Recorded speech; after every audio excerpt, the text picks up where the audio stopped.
இந்த கூட்டத்தை சிறப்பாக ஏற்பாடு செஞ்ச அன்பு சகோதரர் வரதராஜ் அவர்களுக்கும், அன்பு சகோதரர் ராஜாமுத்து எம்எல்ஏ அவர்களுக்கும், அன்பு சகோதரர் மணி எம்எல்ஏ அவர்களுக்கும், அன்பு அக்கா சித்ரா எம்எல்ஏ அவர்களுக்கும், அன்பு சகோதரர் சுந்தரராஜன் அவர்களுக்கும், நன்றி உரையாற்ற இருக்கின்ற அன்பு சகோதரர் பெருமாள் அவர்களுக்கும், என் மேல தனிப்பட்ட அக்கறையும் பாசமும் கொண்ட அக்கா லலிதா அவர்களுக்கும், நான் சேலத்துக்கு வந்தாலே என சிறப்பாக பார்த்துக்கிட்டு என் மேல அன்பு காட்டுற அன்பு சகோதரர் பாண்டியண்ணன் அவர்களுக்கும், நம்ம எல்லாரும் ஒரே குடும்பம், உங்க ஒவ்வொருத்தங்களுக்கும் நான் தனிப்பட்ட முறையில வணக்கம் வச்சதா நினைச்சுக்கங்க. நம்மளுக்குள்ளார அந்த ஃபார்மாலிட்டி எல்லாம் இல்ல. மேடையில் அமர்ந்திருக்கிற தலைவர்களுக்கும் கீழே அமர்ந்திருக்கிற தொண்டர்களுக்கும் என் பேச்சை ஆவலுடன் கேட்க வந்திருக்கும் தாய்மார்களுக்கும் பெரியோர்களுக்கும் உள்ளது உள்ளபடி நல்லபடி கூறும் ஊடக நண்பர்களுக்கும் மரியாதைக்குரிய காவல்துறை அதிகாரிகளுக்கும் புரட்சி தலைவரின் ரத்தத்தின் ரத்தமான புரட்சி தலைவியின் உயிரினும் மேலான கழக உடன்பிறப்புகள் அத்தனை பேருக்கும் என் அன்பான வணக்கம். சேலம்னாலே சிறப்பு. இங்க அதிமுக காரங்க நெருப்பு. விவசாயிகளுக்கு மேட்டூர் மாம்பழம் இனிக்கிற ஸ்வீட்டூர். சேரமன்னன் ஆண்ட ஊரு, திப்பு சுல்தான் மாண்ட ஊரு, சினிமாவுக்கு சொந்த ஊரு, 6 முதல்வர்களை தந்த ஊரு. இப்படி சேலத்தை பத்தி எத்தனையோ சிறப்புகளை பேசலாம். ஏன்னா அத்தனை சிறப்புகள் இந்த சேலத்தை சுத்தி இருக்கு. சேலம் மக்களை சந்திக்கிறதே எப்பவுமே என் இதயத்துக்கு இனிப்பா இருக்கும். ஏன்னா நீங்க தட்டுற கைத்தட்டல் என் காத பொறக்கும். இந்த இனிமையான சேலம் மக்களுக்கு, வீரபாண்டி தொகுதி மக்களுக்கு என் அன்பான வணக்கங்களை தெரிவிச்சுக்கிறேன். சில தவிர்க்க முடியாத காரணங்களால சில கூட்டங்களை நான் தவிர்த்து வந்தேன். கொஞ்சம் உடம்பும் மனசும் சரியில்லாம சில மாத்திரை மருந்து எடுக்க வேண்டியதா போச்சு. அந்த நேரத்தில் நம்ம அண்ணன் இளங்கோவன் அவர்கள் போன் பண்ணாங்க. சகோதரி, சேலத்துல மீட்டிங் இருக்கு, வந்துடுங்க அப்படின்னு கூப்பிட்டாரு. இந்த முறை வேற யாரையாவது வச்சு நடத்துங்கன்னு சொன்னேன். இல்ல இல்ல நீங்க தான் வரணும், கிளம்பி வாங்கன்னு. இல்லன்னு உடம்பு சரியா இல்ல, மாத்திரை மருந்தெல்லாம் சாப்பிடுற, சரியாகலன்னு சொன்னேன். அதுக்கு நம்ம அண்ணன், அதுக்குதான்மா சேலத்துக்கு வர சொல்ற, உனக்கு மாத்திரை மருந்தே அம்மா பத்தி பேச அதிமுக பேசுறது, திணிக்க திணிக்க திமுகவை திகட்ட திமுகவை திட்டுறதும் தான். உடனே சேலத்துக்கு கிளம்பி வாங்க, சேலத்துல கால் பட்டா எல்லாமே சரியாயிடும்னு சொன்னாரு. நான் ஒரு அரை மனசோட தான் இந்த மீட்டிங் ஒத்துக்கிட்டேன். ஆனா மீட்டிங்காக பாயிண்ட்ஸ் எடுக்க எனக்குள்ளார ஒரு தெம்பு வந்தது. அதுக்கப்புறம் சேலத்துல இறங்கி இந்த மேடையை பார்த்து இந்த மக்களை பார்த்ததுக்கு அப்புறம் கோடை விடுமுறை முடிச்சு ஸ்கூலுக்கு வந்த குழந்தை மாதிரி உற்சாகம் ஆயிட்டேன். இப்போ விந்தியா 2.0 வெர்ஷன் அப்டேட் ஆயிட்டேன்.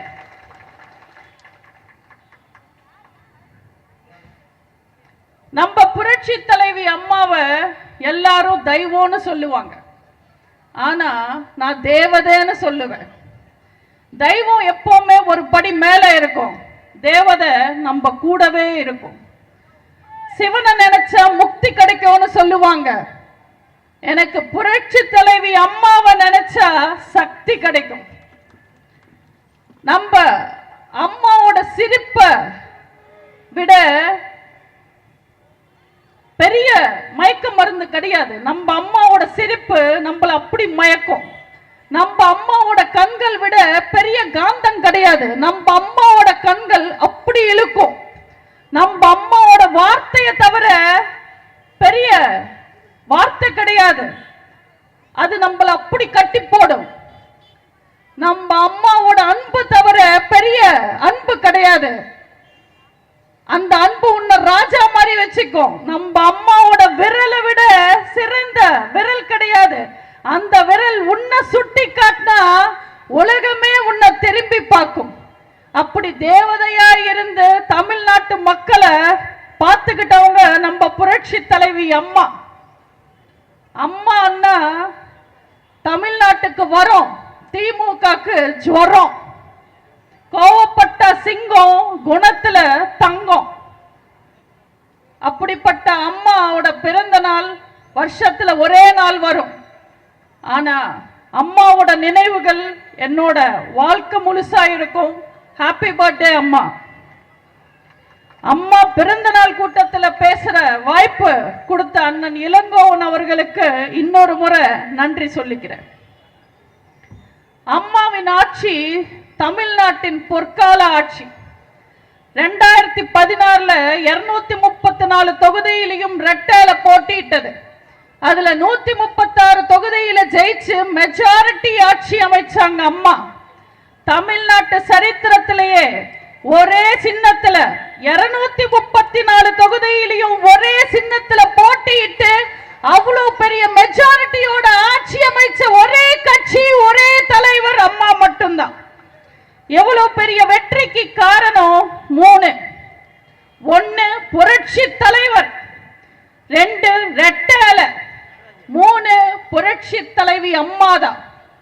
நம்ம அம்மாவோட உழைப்பு, நம்ம அம்மாவோட துணிச்சல், நம்ம அம்மாவோட திட்டமிடல், நம்ம அம்மாவோட தைரியம், நம்ம அம்மாவோட வீரம், நம்ம அம்மாவோட பண்பு, நம்ம அம்மா தமிழ்நாட்டு மக்கள் மேல வச்சிருந்த அன்புன்னு இந்த வெற்றிக்கு காரணம் அம்மா அம்மா அம்மான்னு 1000 காரணங்கள் சொல்லலாம். ஆனா எல்லாரும் அப்படியா? அத்தனை சாதனைகள் தமிழ்நாட்டில் செஞ்சிருக்காங்களா? பசி தீர்ந்த உடனே சோர் போட்ட தாயை மறக்கிறவங்களுக்கும், ஆட்சி பிடிச்ச உடனே ஓட்டு போட்ட மக்களை மறக்கிறவங்களுக்கும் சமாதிக்கு கூட இடம் கிடைக்காதுன்றது வரலாறு. ஆனா நம்ம அம்மா ஆட்சி கொடுத்த மக்களுக்கு கொடுத்த வாக்குறுதிகள் அத்தனையும் நிறைவேற்றினாங்க. சொல்லாததையும் தமிழ்நாட்டு மக்களுக்கு எவ்வளவோ செஞ்சாங்க நம்ம அம்மா. அம்மாவின் ஆட்சி மக்களுக்காக மக்களே தேர்ந்தெடுக்கப்பட்ட மகிழ்ச்சியான மன்னராட்சியா இருந்தது. எம்எல்ஏக்களும் மந்திரிகளும் தப்பு செய்ய பயந்தாங்க. எதிரிகள் எதிர்த்து நிற்க பயந்தாங்க. டெல்லி அரசு கேட்டதெல்லாம் கொடுத்தது. தேவையில்லாதது நம்ம அம்மாவே சொல்லி தடுத்தாங்க. மாணவர்களுக்கு விலையில்லா மடிக்கணினி கொடுத்தாங்க. ஏன்னா அப்பதான் படிப்பு வளரும்னு நம்ம அம்மாக்கு தெரியும். ஏழைங்களுக்கு உணவு கம்மியான விலையில கொடுத்தாங்க. ஏன்னா அப்பதான் உழைப்பு வளரும்னு நம்ம அம்மாக்கு தெரியும்.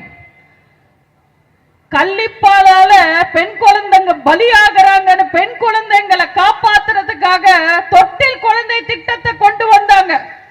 பெண் குழந்தைங்களை கொல்லாதீங்க, அரசாங்கமே அம்மாவா இருந்து வளர்க்கும்னு தைரியம் கொடுத்தாங்க. அந்த வருஷமே பெண் குழந்தைங்க பிறப்பு சதவீதம் அதிகமாயிடுச்சு. இன்னைக்கு எத்தனையோ பெண்கள் உயிரோட இருக்காங்கன்னா அது நம்ம அம்மா கொண்டு வந்த திட்டத்தால. மழைநீர் சேமிப்பு திட்டம் கொண்டு வந்தாங்க. அது கடுமையா கட்டாயப்படுத்தினாங்க. அன்னைக்கு மக்களுக்கு புரியல. ஆனா அதுக்கப்புறம் தமிழ்நாட்டுல தண்ணி குறையல. ஒரே ஒரு எம்பி சீட்டுக்காக மொத்த இனத்தையும் அடமானம் வச்சு அறிவாலயத்துல அடிமையா இருக்கிற தலித் தலைவர் திருமாவிலிருந்து எந்த ஜாதி கட்சி தலைவர்களும் யோசிக்காத ஒரு விஷயத்தை நம்ம அம்மா யோசிச்சாங்க. அதுதான் 69% இடஒதுக்கீடு. அத மத்திய அரசாங்கத்துக்கிட்ட கொண்டு போய் ஒத்துக்க வச்சு அதை கொண்டு வந்து சட்டமாக்குனாங்க. அதுக்கு மொத்த தமிழ்நாடே அம்மாவை பாராட்டி சமூக நீதியின் வீராங்கனைன்னு தமிழ்நாட்டு மக்கள் அம்மாவை தலையில வச்சு கொண்டாடினாங்க. இன்னைக்கு தமிழ் மொழியை கூட கண்டுக்காம இருக்கிற ஸ்டாலின் கனிமொழியை மட்டும் முன்னிறுத்திட்டு திமுக ஆட்சி காலத்துல பெண்கள் முன்னேறிட்டாங்கன்னு விளம்பரம் கொடுக்கறாங்க. ஆனா இந்தியாவிலேயே உள்ளாட்சி தேர்தல்ல பெண்களுக்கு 50% இடஒதுக்கீடு கொடுத்து ஆணும் பெண்ணும் சமம்னு பெண்கள் முன்னேற்றத்துக்காக பாடுபட்டவங்க அம்மா. 3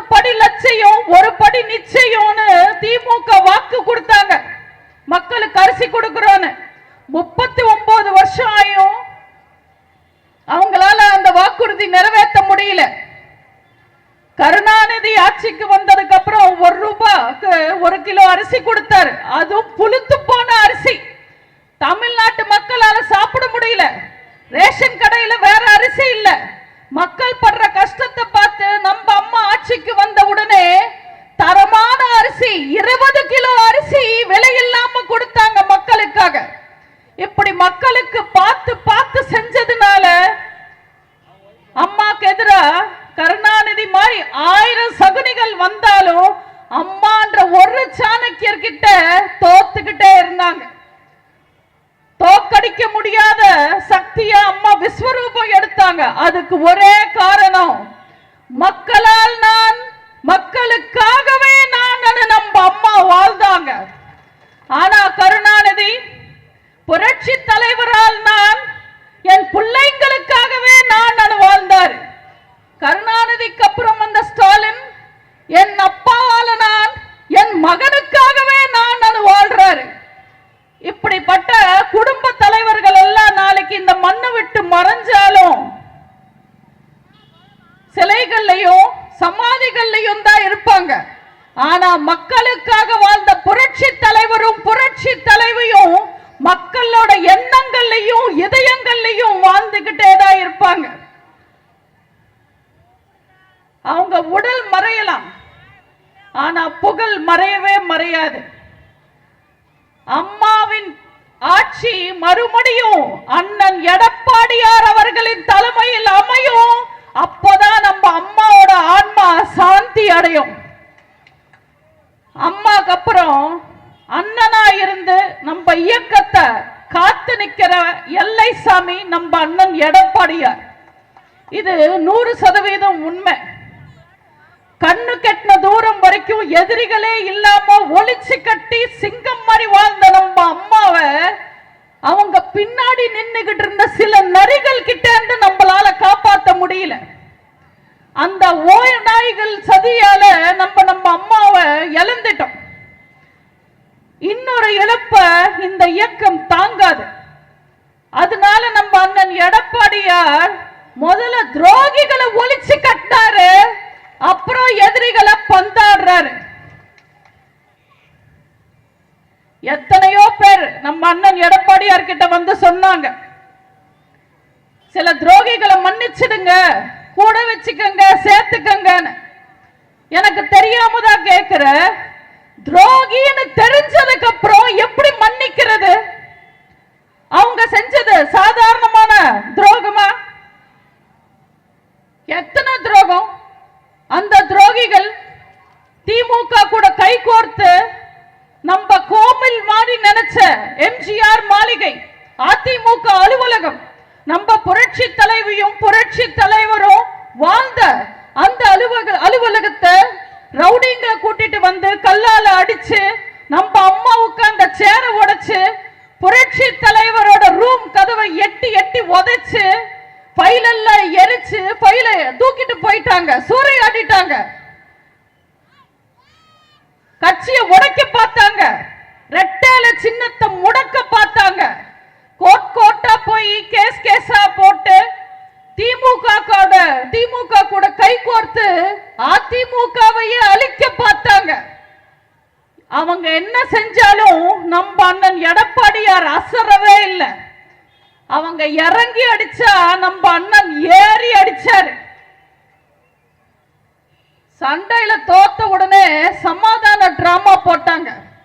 எங்களை மன்னிச்சிடுங்க, சேர்த்துக்கங்கன்னு அழுதாங்க, ஆர்ப்பாட்டம் பண்ணாங்க, கெஞ்சினாங்க, கூத்தடிச்சாங்க. அது எல்லாமே நடிப்பது நம்ம அண்ணன் எடப்பாடியார் அவர்களுக்கு நல்லா தெரியும், எங்க எல்லாருக்கும் நல்லா தெரியும். ஆனா ஒட்டுமொத்த தமிழ்நாட்டு மக்களுக்கும் தெரியணும் இல்ல? அதனாலதான் நம்ம அண்ணன் பொறுமையா காத்திருந்தார். இன்னைக்கு தமிழ்நாட்டு மக்களுக்கு புரிஞ்சிடுச்சு இல்ல? இந்த ஓபிஎஸ், வைத்தியலிங்கம், மனோஜ் பாண்டியன் இவங்க எல்லாரும் திமுக கைகூலிங்க இப்ப அங்கதான் போய் சேர்ந்து இருக்காங்கன்னு, அவங்க நிறம் இல்ல, உண்மையான நிறம் என்னன்னு தமிழ்நாட்டு மக்களுக்கு புரிஞ்சிடுச்சு இல்ல? இவங்களை ஒருவேளை மன்னிச்சு நம்ம கூட வச்சிருந்தா அவங்க அதிமுக கரவேட்டி கட்டிக்கிட்டு திமுகவுக்கு வேலை பார்த்திருப்பாங்க. எவ்வளவு பெரிய ஆபத்துல இருந்து நம்மளையும் இயக்கத்தையும் காப்பாத்தினாரு நம்ம அண்ணன் எடப்பாடியார்.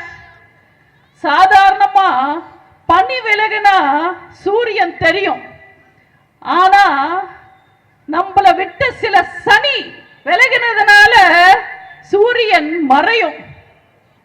ஒவ்வொரு அதிமுக தொண்டருக்கும், இரட்டை இலையை இதயமா நினைச்சு வாழ்ற தொண்டர்களுக்கும் புரட்சி தலைவர் தான் தெய்வம், புரட்சி தலைவி தான் அம்மா.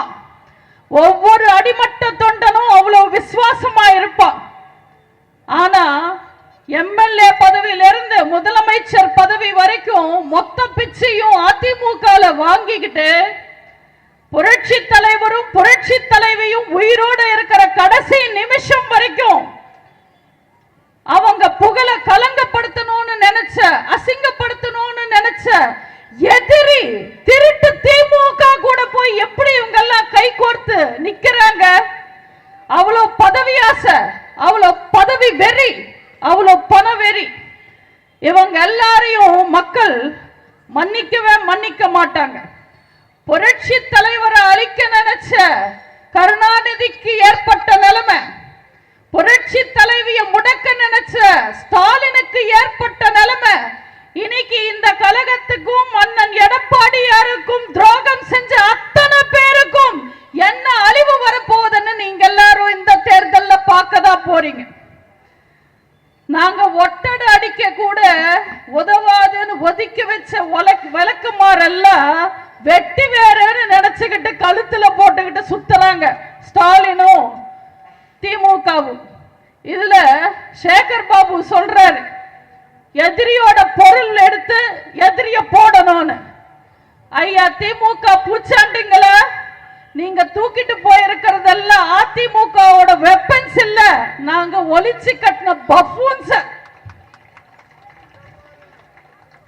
ஆதாயத்துக்காகவும் அரசியல் லாபத்துக்காகவும் சம்பாதிச்ச சொத்தை பாதுகாக்கிறதுக்காகவும் இப்படி அசிங்கமான செயல் செய்யறாரு ஓபிஎஸ். இப்படி கேவலமான ஒரு செயல் செஞ்சுட்டு எதிரி திமுக கூட கையை கோர்த்து அவர் செஞ்ச அசிங்கத்தை மறைக்கிறதுக்கு 1000 காரணம் சொல்றாரு. அதுல ஒண்ணு எடப்பாடி எதிர்ப்பு. என்ன கட்சி பொறுக்க நடிச்சிருச்சுன்னு சொல்ற. 4 வருஷமா நான் தனியா இருந்தேன். 4 வருஷமா தானே தனியா இருந்தீங்க. 40 வருஷம் அதிமுகவோட சொத்தை தானே சுரண்டி தின்னீங்க. அதெல்லாம் உங்க உடம்புல ஒட்டலையா? ஒருவேளை சோறு போட்டாலே உசுர கொடுக்கிறவன் மதுரைக்காரன். அந்த ஊரோட பேரையே கெடுத்துட்டாரு. தூக்கு கயிறையும் மாலையையும் சமமா பார்க்கிறவன் தான் உண்மையான அரசியல்வாதின்னு சொன்னாரு தேவரையா. தேவரையா பேரை சொல்லி பொழப்பு நடத்துற ஓபிஎஸ் அவர் சொன்ன எந்த ஒரு விஷயத்தையும் செய்யாம எதிரி திமுக கூட கையை கோர்த்து இன்னைக்கு அவரோட இனமானத்தையும் இனப்பேரையும் கெடுத்துட்டார்.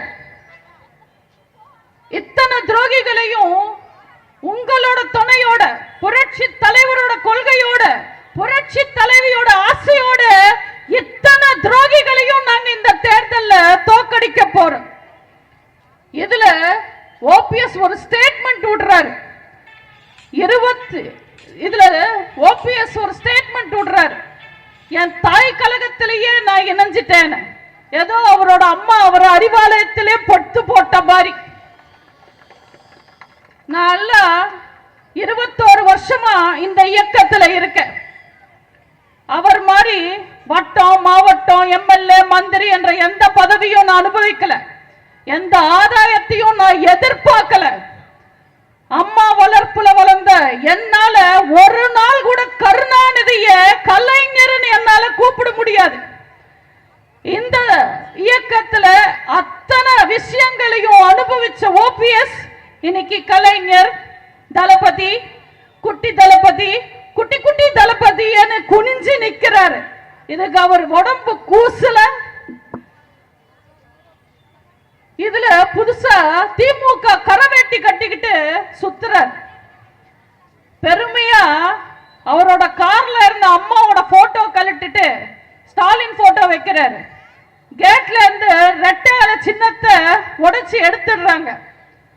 கார்ல யார் போட்டோ வேணும்னாலும் வைக்கலாம், ரெட்டை சின்னத்தை உடைக்கலாம்.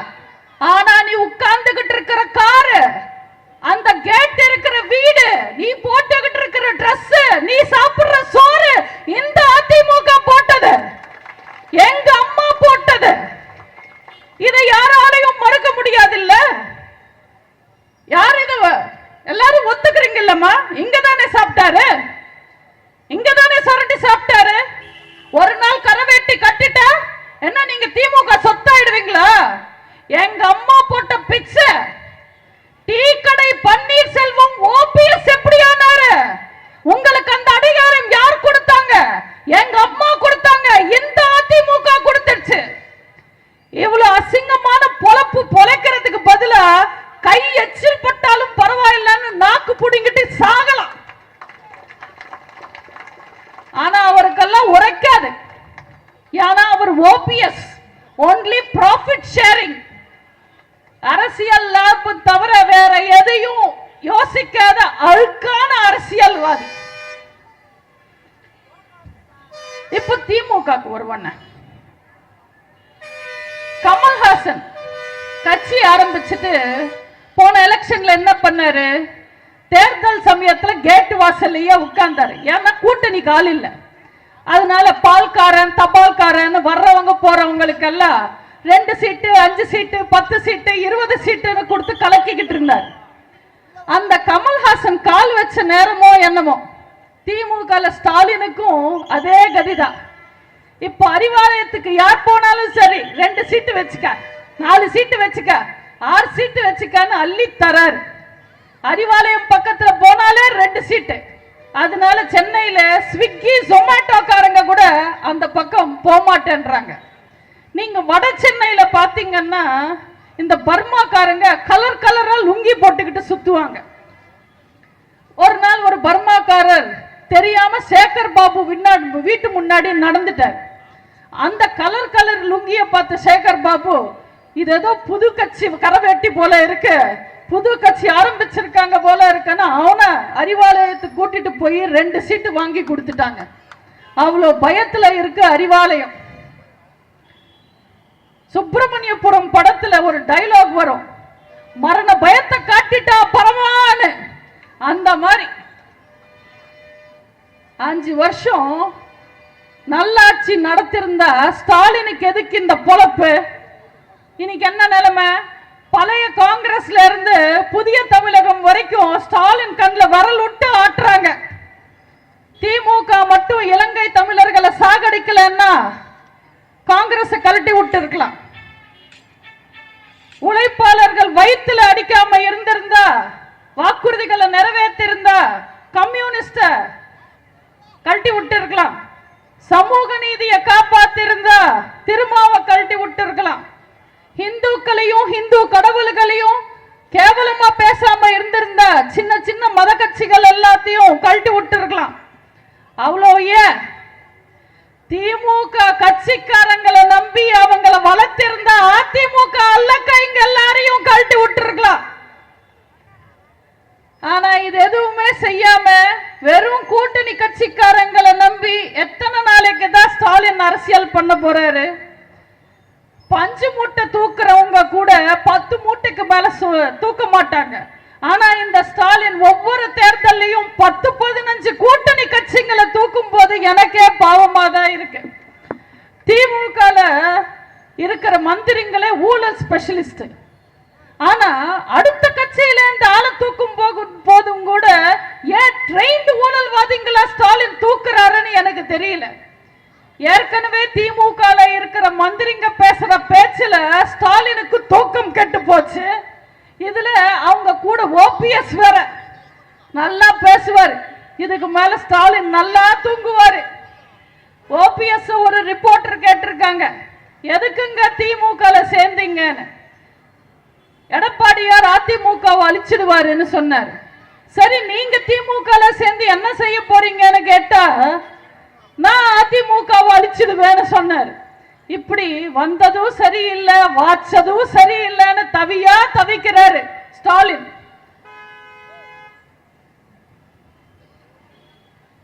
போன தேர்தலில் ஸ்டாலின் என்னமா சொன்னாரு? திமுக ஆட்சிக்கு வந்தா பெட்ரோல் விலை குறைப்ப, டீசல் விலை குறைப்ப, பருப்பு விலை குறைப்ப, பால் விலை குறைப்பேன்னு சொன்னாரு. குறைச்சாரா?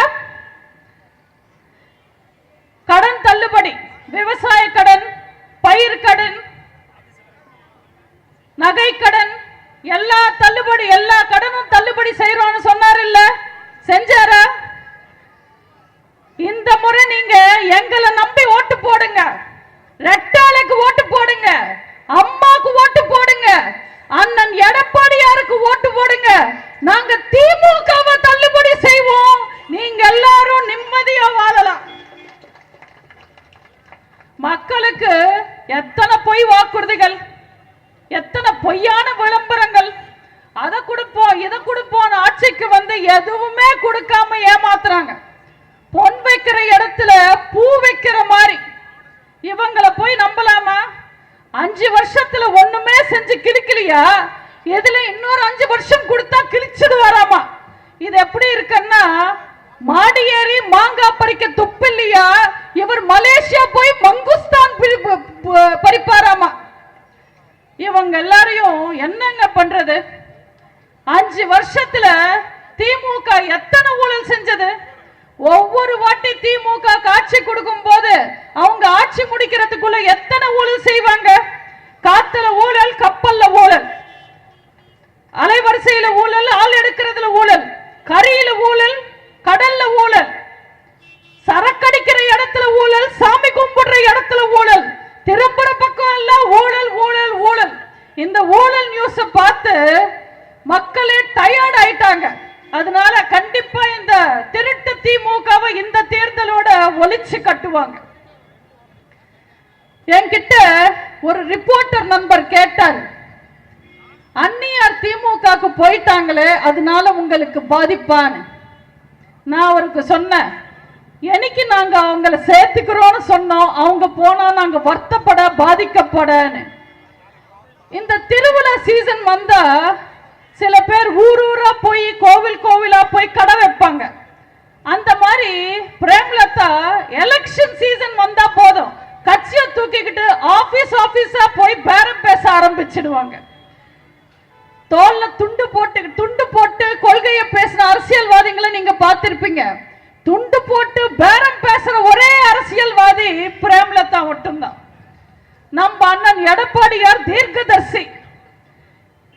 அதனாலதான் அவங்களுக்கு 2025 எம்பி சீட்டு கிடையாது, 2026 தரேன்னு சொன்னார். அவங்களுக்கு மட்டும் போன வருஷம் 2025 எம்பி சீட்டு கொடுத்திருந்தா அந்த எம்பி சீட்டும் வாங்கிக்கிட்டு மாறி போய் கூட்டணி வச்சிருப்பாங்க. இந்த அம்மா சின்ன வயசுலயே பெருமாள் கோயிலுக்கு போய் பொங்கல் வாங்கி சாப்பிட்டுட்டு பெரியார் கூட்டத்துக்கு போய் உட்காருவாங்களாம். நம்ம அண்ணன் எடப்பாடியார் அவர்களுக்கு தெரியாதா, வித்தை முடிக்கிறதுக்கு முன்னாடி குரங்குக்கு வாழைப்பழம் கொடுக்க கூடாதுன்னு? நீங்க எல்லாரும் ரஜினி படம் அண்ணாமலை பார்த்திருப்பீங்க. அதுல ஒரு ஏல சீன் இருக்கும். அதுல ரஜினி சார் இஷ்டத்துக்கு கண்ணா பின்னான்னு ஏலத்தை ஏத்தி விட்டுடுவார், விலை ஏத்துவார், அதுக்கப்புறம் எஸ்கேப் ஆயிடுவார். ராதா ரவிக்கு அந்த ஏலம் போயிடும், அவர் தலையில அடிச்சுப்பாரு. அதே நிலைமை தான் இன்னைக்கு ஸ்டாலினுக்கு. 1/2% கூட ஓட்டு இல்லாத ஒரு கட்சியை அதிக விலை கொடுத்து வாங்கியிருக்காங்க. நான் சீட்டை சொன்னேன், நம்ம அதிக சீட்டு கொடுத்திருந்தா அந்த அம்மா நம்ம கூட கூட்டணி வச்சுக்கிட்டு திமுகவை திட்டிருப்பாங்க. திமுக அதிக சீட்டு கொடுத்ததுனால இன்னைக்கு திமுக கூட கூட்டணி வச்சுக்கிட்டு நம்மள திட்டுவாங்க. திட்டுறதுக்காகவே ஒரு கட்சியை நடத்துறவங்க பிரேமலதா அவங்க. கிராமத்துல எல்லாம் பாத்தீங்கன்னா ஒரு ஒப்பாரி குரூப் இருக்கும். யாராவது இறந்தா அவங்களுக்கு பணம் கொடுத்தா அந்த ஒப்பாரி கேங் போய் செத்தவரோட வீட்டுல உட்கார்ந்து அவங்களோட பெருமை எல்லாம் பேசி ஒப்பாரி வைப்பாங்க. அதே கேங்குக்கு கொஞ்சம் அதிக பணம் கொடுத்தா அவனை கொன்னவன் வீட்டுக்கே போய் உட்கார்ந்து ஒப்பாரி வச்சுக்கிட்டு பாடுவாங்க. அப்படி ஒரு ஒப்பாரி கேங் லீடர் தான் பிரேமலதா. அவங்களுக்கு பெரிய கொள்கை எல்லாம் ஒன்றும் கிடையாது. அவங்களோட கொள்கை ரொம்ப சிம்பிள். அந்நியாருக்கு நோட்டு, மச்சனருக்கு சீட்டு, அவ்வளோதான். அவங்களுக்கு வேற எதுவும் தேவையில்லை. நீங்க கழுதுகிட்ட போய் 500 ரூபாய் நோட்டு கொடுத்தா அது ஒன்றும் கடைக்கு போய் 2 பண்டில் பேப்பர் வாங்கிக்கிட்டு பொறுமையா சாப்பிடாது. அந்த 500 ரூபாவை அப்பவே மின்னிடும். அவ்வளவுதான் அதோட அறிவு. அதே மாதிரிதான் தேமுதிக. அவங்களுக்கு எதுக்கு எவ்வளவு மதிப்பு எவ்வளவு மரியாதைன்றது அவங்களுக்கு தெரியாது. நல்ல வேலை இதெல்லாம் பார்க்காம கேப்டன் சார் சீக்கிரமா போயிட்டார். ஏன்னா நல்லவங்க சீக்கிரமா போயிடுவாங்க கொடுமைகளை பார்க்காம. தமிழனா பிறக்கணும்னா பெரிய தவம் இருக்கணும்னு சொல்லுவாங்க. ஆனா இன்னைக்கு என்ன நிலைமை? அமேசான் காட்டுல கூட வாழலாம், ஆனா தமிழ்நாட்டில் வாழவே முடியாத ஒரு நிலைமை. இதை நான் மிகைப்படுத்த சொல்றேன்னு நினைக்காதீங்க, இதுதான் உண்மையான நிலவரம். எனக்கு தெரிஞ்சவருக்கு நடந்த ஒரு விஷயத்த சொல்றேன். எனக்கு தெரிஞ்சவர் அவரோட பையனை ஸ்கூல்ல டிராப் பண்றதுக்கு போயிருக்காரு. அன்னைக்கு ஸ்கூல் இல்லை, ஏன்னா டீச்சர்ஸ் போராட்டம். சரி, பையனை வீட்டுக்கு கூட்டிட்டு வந்து படிக்க வைக்கலான்னு வீட்டுக்கு கூட்டிட்டு வந்தா வீட்டில் ஒரே சூடு, கரண்ட் இல்லை, ஏன்னா இபி ஊழியர்கள் போராட்டம். சரி, வாசல்ல உட்கார வச்சு படிக்க வைக்கலான்னு வாசலுக்கு கூட்டிட்டு வந்து உட்கார வச்சா ஒரே குப்பை நாத்தம், தாங்க முடியல. ஏன்னா தூய்மை பணியாளர்கள் போராட்டம்.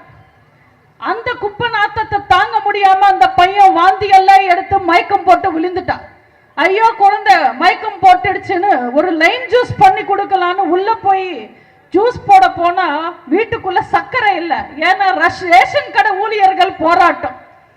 சரி, குழந்தைய ஆஸ்பத்திரிக்கு தூக்கிட்டு போலான்னு வாசலுக்கு வந்தா ரோட் பிளாக், ஏன்னா அரசு ஊழியர்கள் போராட்டம்.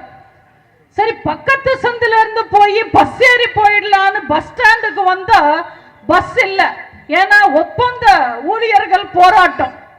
எப்படியும் அந்த குழந்தைய தூக்கிக்கிட்டு ஜிஹெச்சுக்கு போய் சேர்த்துனா அங்க பாக்குறதுக்கு நர்ஸ் இல்ல, டாக்டர் இல்ல, ஏன்னா நர்ஸ் வேலைக்காக போராடுறாங்க, டாக்டர் சம்பளத்துக்காக போராடுறாங்க. சரி, பிரைவேட் ஆஸ்பத்திரிக்காவது கூட்டிட்டு போலாம், ஆம்புலன்ஸ கூப்பிடலான்னு போன் பண்ணா ஆம்புலன்ஸ் இல்ல, ஏன்னா ஆம்புலன்ஸ் ஒப்பந்ததாரர்கள் போராட்டம். எப்படியோ அந்த குழந்தைய ஒரு வழியா பிரைவேட் ஆஸ்பத்திரிக்கு கூட்டிட்டு போய் ஊசி எல்லாம் போட்டு சிலை நல்லா ஏத்தி மருந்து மாத்திரை வாங்கி கொடுத்து அந்த குழந்தைய வீட்டுக்கு கூட்டிட்டு வந்து படுக்க வச்சுட்டு ரொம்ப டயர்டா இருக்கு, இன்னைக்கு ரொம்ப கொடுமையான நாள், போய் ஒரு கட்டிங் போடலான்னு டாஸ்மாக்கு போனா அங்க டாஸ்மாக் ஊழியர்கள் போராட்டம், கடை மூடி இருந்தது. இதுதான் உண்மையான நிலவரம். திரும்புற பக்கம் எல்லாம் போராட்டம். இப்படி தமிழ்நாட்டில் இருக்கிற தமிழ்நாடே போராட்ட களமா மாறிக்கிட்டு இருக்கு. தமிழ்நாட்டோட நல்ல பேரெல்லாம் நாறிக்கிட்டு இருக்கு. தமிழ்நாடு மறுபடியும் தலை நிமிர்ந்து வரணும்னா அதிமுக ஆட்சிக்கு வரணும், எடப்பாடியார் முதல்வர் ஆகணும். அப்பதான் தமிழ்நாட்டுக்கும் தமிழர்களுக்கும் நல்ல நிலைமை வரும். இந்த 5 வருஷ விடியல் ஆட்சியில நம்ம எத்தனையோ செய்திகள் எத்தனையோ சம்பவங்கள் எல்லாம் பார்த்திருக்கோம். எந்த செய்தி வந்தாலும் எந்த சம்பவம் நடந்தாலும் எந்த கொடுமை வந்தாலும் தமிழ்நாட்டில் இருக்கிற ஒவ்வொருத்தங்களும் பேசுற வார்த்தை இப்ப மட்டும் அந்த அம்மா இருந்திருக்கணும்னு. கள்ளச்சாராயம் குடிச்சு செத்தாங்க, அந்த செத்தவனுக்கு 10 லட்சம் கொடுத்தாங்க, இப்ப மட்டும் அந்த அம்மா இருந்திருக்கணும். திமுக தட்டி கேட்க ஆள் இல்லாம மந்திரிங்க இஷ்டத்துக்கு ஊழல் பண்றாங்க, இப்ப மட்டும் அந்த அம்மா இருந்திருக்கணும். பெண்களுக்கும் பெண்களுக்கு எதிரான குற்றங்கள் விலைவாசி விட அதிகமா உயர்ந்துகிட்டு இருக்கு, இப்ப மட்டும் அந்த அம்மா இருந்திருக்கணும். தெருக்கு 4 கட்சி ஆரம்பிச்சவெல்லாம் நான் தான் அடுத்த எம்ஜிஆர் என்றா, இப்ப மட்டும் அந்த அம்மா இருந்திருக்கணும். கரூர்ல 41 பேர் நசுங்கி செத்தாங்க, வர வச்ச விஜயும் வேடிக்கை பார்த்தா, ஆட்சி பண்ற திமுகவும் வேடிக்கை பார்த்தது, இப்ப மட்டும் அந்த அம்மா இருந்திருக்கணும். கர்நாடகால அணை கட்டுறாங்க, கேரளால அணை கட்டுறாங்க. இந்த திமுக அரசாங்கம் கண்ணை கட்டி வாயை கட்டி வேடிக்கை பார்க்கறாங்க, இப்ப மட்டும் அந்த அம்மா இருந்திருக்கணும். போலீஸ் ஸ்டேஷன்ல இருந்து மார்க்கெட் வரைக்கும் ரவுடிங்க ராஜ்யம் ஆயிடுச்சு இன்னைக்கு தமிழ்நாட்டில். இப்ப மட்டும் அந்த அம்மா இருந்திருக்கணும். இப்படி அந்த அம்மா இருந்திருக்கணும், அம்மா இருந்திருக்கணும், அம்மா இருந்திருக்கணும்னு எல்லாம் பேசுறாங்க. அந்த அம்மா இருந்திருக்கணும்னா போன தேர்தலில் திமுகவுக்கு ஓட்டு போட்ட அத்தனை பேரும் சும்மா இருந்திருக்கணும். அப்போ அம்மா மாதிரி நம்ம அண்ணன் எடப்பாடியார் இருந்து ஒரு தாய்மானவரா நம்ம எல்லாருக்கும் நல்லாட்சி கொடுத்திருப்பாங்க. இந்த தேர்தல், இந்த 2021 தேர்தல் ஒரு யுத்தம். ஏதோ அம்மா சமாதியில ஆரம்பிச்சு அறிவாலயத்தில் முடிஞ்ச ஓபிஎஸ் ஓட டிராமா யுத்தம் மாதிரி கிடையாது. மக்கள் விரோத ஸ்டாலினுக்கும் மக்களில் ஒருவரான எடப்பாடியாருக்கும் நடக்கிற யுத்தம். இன துரோகி திருமாவோடையும் இயக்க துரோகி ஓபிஎஸ் ஓடையும் கணவரோட கொள்கை வித்த குல துரோகி பிரேமலதாவோடையும் அறிவால ஸ்டாலின் வீட்ல இளநீர் வெட்டவும் ஆணிய சுத்திய அறிவாலயத்தில் ஆணி அடிக்கவும் அடமானம் வச்ச உழைப்பாளர்களின் துரோகி கம்யூனிஸ்டுக்கும் தமிழன் சாகும் போது தமிழ்நாட்டை வித்த போதும் கூட நின்று உதவி பண்ண பரம்பர துரோகி ஸ்டாலினோடையும் இந்த மக்கள் விரோத கூட்டத்துக்கு தலைமை தாங்குற ஸ்டாலினோடையும் நம்ம அண்ணன் எடப்பாடியார் போடுற யுத்தம். புரட்சி தலைவரோட குணத்தோடும் கொள்கையோடும் புரட்சி தலைவியோட வீரத்தோடும் விவேகத்தோடும் 4 வருஷம் நல்லாட்சி தந்து இயக்கத்தை காப்பாத்தின அனுபவத்தோடும் நம்ம அண்ணன் எடப்பாடியார் போடுற யுத்தம். இது ரொம்ப பெரிய யுத்தம். இந்த கில்லி விளையாடுற பசங்கள்லாம் கொஞ்சம் தள்ளி போய் நின்று விளையாடுங்க. மக்களே, அடுத்த ஆட்சி யாருக்கு? இந்த அடிமை அரசாங்கத்திலிருந்து உங்களை காப்பாற்ற போறது யார்? இந்த போதை தமிழ்நாட்டிலிருந்து உங்களை காப்பாத்தி தமிழ்நாட்டுக்கு மறுபடியும் நல்ல பாதைக்கு கொண்டு வர போறது யார்? பெண்களுக்கு பாதுகாப்பு கொடுத்து தமிழ்நாட்டு பெண்கள் மறுபடியும் சுதந்திரமா நடவார ஒரு வாக்குறுதி கொடுக்க போறது யார்?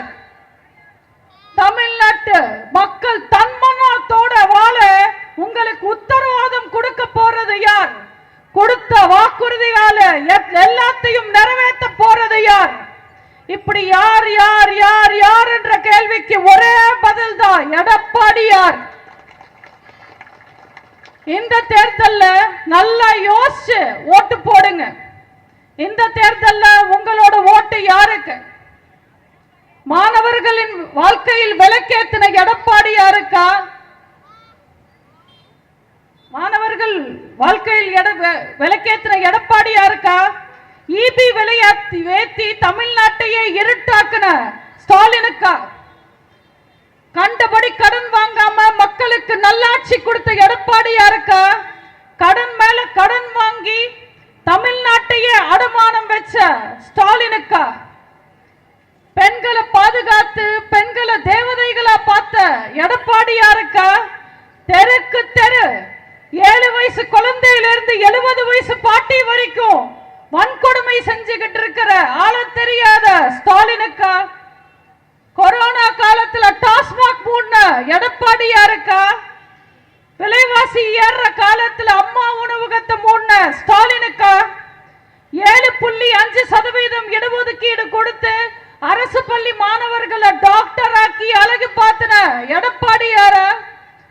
தெருக்கு தெரு கஞ்சா வித்து ஸ்கூல் குழந்தைங்களை போதைக்கு அடிமையாக்கி குற்றவாளிகளாக்குற இந்த ஆள தெரியாத அரசாங்கத்தின் முதல்வர் ஸ்டாலினுக்கா? எந்த ஆதாயமும் இல்லாம 50 லட்சம் மடிக்கணினி கொடுத்த அண்ணன் எடப்பாடியாருக்கா? பெண்களுக்கு தாலிக்கு தங்கம் நிறுத்தி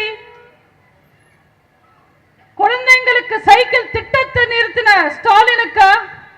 4 வருஷம் துரோகிகளை கூடவே வச்சுக்கிட்டு சிங்கம் மாதிரி ஆட்சி பண்ண அண்ணன் எடப்பாடியாருக்கா? இன்னைக்கு ஊழல் செய்கிற மந்திரிகளை கூட தட்டி கேட்க முடியாம தவிக்கிற ஸ்டாலினுக்கா? பச்சை தமிழன் உங்க கூடவே இருந்து உங்களிலிருந்து ஒருத்தரா உங்களுக்காகவே ஆட்சி செஞ்ச அண்ணன் எடப்பாடியாருக்கா கருணாநிதி லேபிள்ல வந்து கூட்டணி கட்சிக்காரங்க ஓட்டு வாங்கி கூட நிக்கிற தலைவர்கள் எல்லாம் காலி பண்ணி முதல்வரான ஸ்டாலினுக்கா? தயவு செஞ்சு யோசிச்சு பாருங்க. போன தேர்தலில் திமுக என்னெல்லாம் பண்ணாங்க? எத்தனை பொய்வான வாக்குறுதிகள், எத்தனை போலி வாக்குறுதிகள், எத்தனை விளம்பரங்கள், எத்தனை திட்டங்கள் நிறுத்தம், எத்தனை விலையேற்றம், எத்தனை கொலை, எத்தனை கொள்ளை, எத்தனை போதை, எத்தனை கற்பழிப்பு, பட்ட கொடுமை பத்தாத மறுபடியும் இந்த வேதனை தேவையா? ஒரு முறை தவறு செஞ்சா அவன் மனுஷன், ஒரே தவறு மறுபடியும் மறுபடியும் செஞ்சா அவங்க முட்டாள். திமுக தமிழ்நாட்டு மக்களை முட்டாளாதான் வச்சுக்கணும்னு பாக்குறாங்க. ஆனா நீங்க இந்த தேர்தல்ல நிரூபிக்கணும், தமிழக மக்கள் முட்டாளுங்க இல்ல, நாங்க தான் முதலாளிங்கன்னு நீங்க நிரூபிக்கணும். ரெட்டை இலையில நீங்க போடுற ஓட்டு உங்க உரிமைகளுக்காக போடுற ஓட்டு. ரெட்டை இலையில நீங்க போடுற ஓட்டு சமூக நீதிக்காக போடுற ஓட்டு. ரெட்டை இலையில நீங்க போடுற ஓட்டு பெண்கள் பாதுகாப்புக்காக போடுற ஓட்டு. ரெட்டை இலையில நீங்க போடுற ஓட்டு தமிழன் தன்மானத்துக்காக போடுற ஓட்டு. ரெட்டை இலையில நீங்க போடுற ஓட்டு உங்களில் ஒருவர் விவசாயி மகன், பச்சை தமிழர், ஏழைகளின் பிரதிநிதி அண்ணன் எடப்பாடியார முதல்வராக்க போற ஓட்டு. புரட்சி தலைவரின் சின்னம் ரெட்டை இலை, புரட்சி தலைவி அம்மாவின் சின்னம் ரெட்டை இலை, நம்ம புரட்சி தமிழர் அண்ணன் எடப்பாடியார் அவர்களின் சின்னம் ரெட்டை இலை. ரெட்டை இலையில ஓட்டு போடுங்க, தலை நிமிர்ந்து நடைய போடுங்க. முடியட்டும் திமுக, வெடியட்டும் தமிழகம். வாய்ப்புக்கு நன்றி கூறி விடைபெறுகிறேன். நன்றி, வணக்கம்.